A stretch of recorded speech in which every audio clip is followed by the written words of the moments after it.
discussion question number 3. So keeping in mind the activity that we just did, keeping in mind some of the things that Cirque discusses in terms of the evolution of composition and how it's been pretty static, how can we actually implement some change in the composition classroom? What are some know-how ways that we can do that? Nobody wants to go with that. Yeah, You I'll can. get up.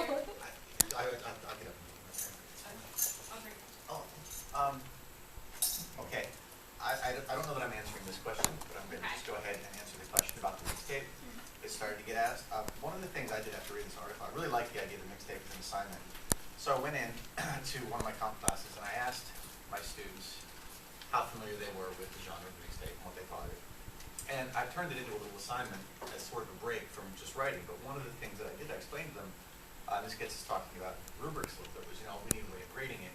And so I actually asked them, I put a discussion board up in the online section of my class and said, I need you guys to give me the rules for this, which I think was an interesting way of sort of granting them a significant say in how they'll be graded. So essentially I'm letting them come up with the rules, I'll compile them, and then we'll see what they give me. And hopefully I learn some new music out of it.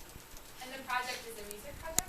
Oh, I'm calling it a composition project because what I'm doing is I've got a program that lets them cut sections of music. So instead of having to do, like we did 5-hole songs, one of the things I'm going to do is I'm going to set like a 4-minute, 32-second time limit. So they have to come in with, within 20 seconds of this time limit, and they'll cut and compose something.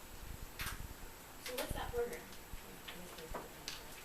I actually, so you said, I didn't know. Yeah, because it's one contribution, right?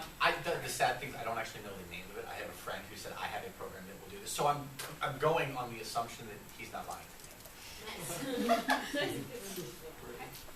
So I guess building off of that, if we're looking at the composition classroom, what we need to do is broaden our definition of composition, which is what you did. Yeah. Because you literally said that. You went from writing to sound.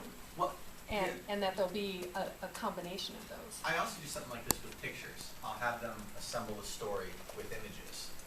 Because, again, I think students are so, resistant to the notion of writing.